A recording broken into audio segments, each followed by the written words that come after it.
There is a type of creature in the world that has been discovered by a few people, but their existence has not been verified. We collectively refer to these creatures as unidentified mysterious animal or unidentified life forms, abbreviated as UMA. Hello everyone, welcome to the UMA video series. In the hinterland of the African continent, the Congo River is like a winding giant dragon, weaving through that vast tropical rainforest. This is one of the few wilderness areas on Earth not completely tamed. The light and shadow slipping through the dense canopy seem like puzzles deliberately left by nature. Today our topic comes from this ancient and mysterious land, which caused a sensation in the middle of the last century, the Katanga Giant Snake. The Katanga Giant Snake, also known as the Congo Giant Snake, Central African Giant Snake, Mamba, or Pumina, was in the middle of the last century, in the Katanga region of the Congo, a giant reptile that was discovered. The story goes like this. Remy van Lierde was a Belgian ace fighter pilot. In 1958, van Lierde, at Dunsfold Aerodrome in the UK, test flew the Hawker Hunter fighter jet and became one of the first Belgians to break the sound barrier. One noon in August 1959, Colonel van Lierde at the time had just completed a flight mission in the Belgian Congo's Katanga region. On the way back to Kamina Air Base, he encountered a massive serpentine creature. At the time, their flight altitude was about 125 meters. Colonel Geisen, who was traveling with him, saw it first. At first, he only realized there was a huge tree trunk moving around a termite mound and extending forward a few meters. When he notified Colonel van Lierde via intercom, the plane had already flown away from that spot by about a distance of 1,500 meters. They turned around and returned, and soon spotted the monster again. Pilot Colonel van Lierde stated in a later interview that it was a large dark green snake with a white belly. The estimated length was fully 50 feet, which is about 15 meters. The head width was certainly 2 feet, and the length was 3 feet. That was enough to swallow an adult human. He saw it raise high its horse-like triangular head, staring straight at the plane. Colonel van Lierde had no doubt that if the plane entered its attack range, it would definitely lunge at them in an instant. Van Lierde tried his best to adjust the plane's altitude to a position 35 to 45 meters above the ground, and flew over the giant snake multiple times so that the crew, Engineer Warrant Officer Gint, could record this shocking scene with a camera.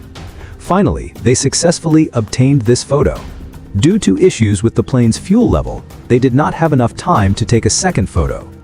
Remy van Lierde was considered an ideal eyewitness. His military career record indicated that he possessed sufficient observational skills and credibility. Therefore, this photo became one of the most famous pieces of video evidence in the field of cryptozoology at that time. And regarding the specific location of the sighting, now, if we input Giant Congo into Google Earth, we can quickly locate its approximate position. On March 3, 2023, a user on Reddit named ButtDonaldHappyMeal posted a thread claiming to have found the detailed coordinates of the giant snake photo. According to his claim, by comparing the path and the distribution of the termite mounds, he found this place. And by lowering the image transparency to compare with the original photo, he performed a comparison. The effect looks like this. After comparison, I believe this location is quite convincing. Time returns to that year again. From late 1959 to April 1960, cryptozoologist Bernard Heuvelmans successively received photos sent by assistants and camera negatives and recorded his detailed investigation process in his The Last Dragons of Africa, published in 1978. Here I will briefly summarize its content. In the photos sent, the photographer at the time was noted, the equipment used, shooting parameters, and development process information. Professor Heuvelmans' informant, the then colonial doctor George Bonneville, also followed van Lierde and Warrant Officer Gent to fly over the sighting location again and filmed half a roll of 8mm color landscape film for comparison. Regrettably, I did not find this part of the comparison material. In detail, Professor Heuvelmans believed that including Dr. Bonneville and the 4 eyewitnesses. They were all experienced pilots, but the exact size of this snake was ultimately an estimate. Science requires rigor. After all, anyone can make mistakes.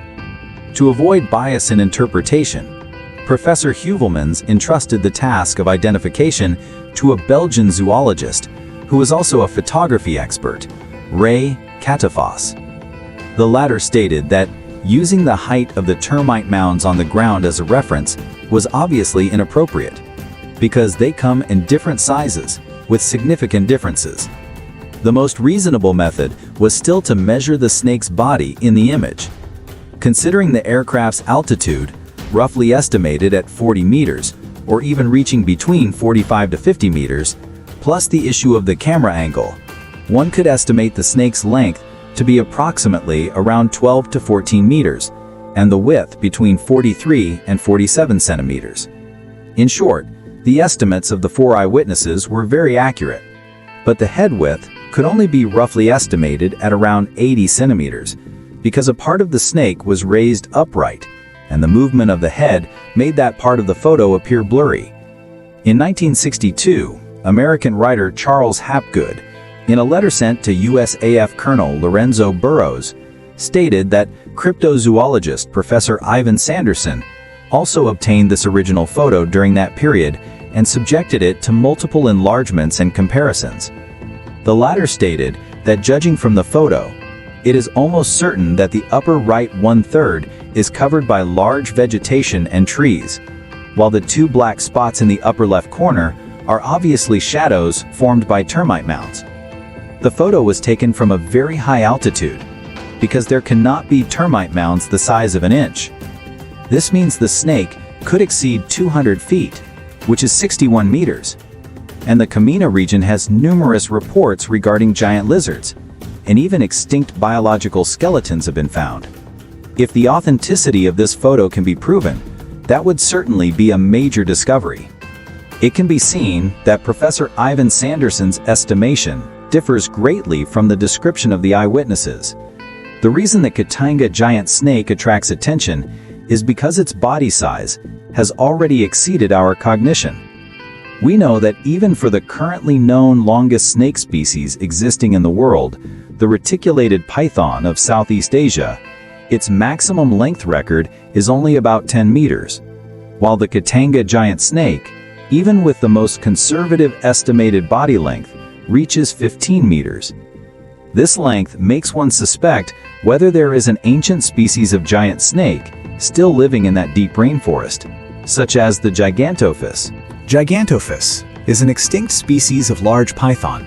It is currently known as, after Vasici indicus and Titanoboa, the 3rd largest snake species, living in the Paleogene-Eocene epoch about 40 million years ago, mainly distributed in the Perithetic Sea of North Africa, which is present-day Egypt and the Algeria region. The estimated body length is between 9 and 11 meters. Currently, only a few fossils of this species have been found. Since they may have preyed on Moratherium and other primitive elephants, it is also called the elephant-eating snake. Another contestant, the Matsoya, was also distributed in the African region. But could these ancient giants really possibly still exist in the world? Professor Bernard Heuvelmans believed that the Katanga Giant Snake might not be a prehistoric or unknown species, but an exceptionally large Central African rock python. This is also, so far, the most popular theory. The Central African rock python is currently known as the largest python species distributed in Africa and is one of the longest snakes in the world. Widely distributed in sub-Saharan Africa, mostly inhabiting grasslands, semi-deserts, rocky swamps, and river edge areas. They feed on poultry, fish, large rodents, or the cubs of large felines. The average body length of an adult Central African rock python is generally between 3 and 4 meters. A few older individuals can reach 4.8 meters. Unconfirmed reports show that in the Gambia, an individual exceeding 7.5 meters in length was once found. In 1991, Swiss biologist Claude Martin in The Rainforests of West Africa even recorded that, in Africa, near Bingerville in southern Côte d'Ivoire, a giant python with a body length of 9.96 meters was once found. In 1897, in British explorer Mary Kingsley's Travels in West Africa, there is a description like this.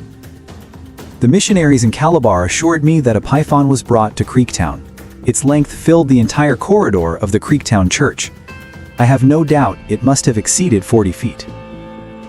If these reports and records are true, then it may represent that in that rainforest zone where humans have not yet set foot, there exist individuals with even larger body metrics. I personally think the key to the Katanga Giant Snake incident still lies in this photo. Professor Ivan Sanderson's estimate of 200 feet was obviously calculated based on the size of 2 termite mounds, using proportional estimation. But I cannot locate in the text exactly which 2 black spots he was referring to. I lean more towards the eyewitness's original visual estimates, although this is extremely likely to contain visual errors. Furthermore, apart from Colonel Van Lierde, I did not find detailed information on the other 3, including the photographer Warrant Officer Gint. These 3 have never, at any time, accepted any level of interview or left any written evidence. Relatively reliable information still comes from Professor Heuvelmann's informants, the Bonneville father and son. So, although on the internet there are many analyses regarding this photo, ultimately they are just guesses. The black and white imaging of the photo makes it difficult to identify sufficiently clear contrast objects, so much so that how big the snake actually is remains an unknown to this day. Just like other stories circulating in Africa, it is full of mystery. Perhaps one day, with the advancement of science and technology and further research into the Congo rainforest, we will be able to find the truth about this giant snake. But until then, it will remain a fascinating unidentified life form. Alright, finally, the saying goes, the unknown is always greater than the known. This is the charm of UMA. That's it for this video. Thanks for watching.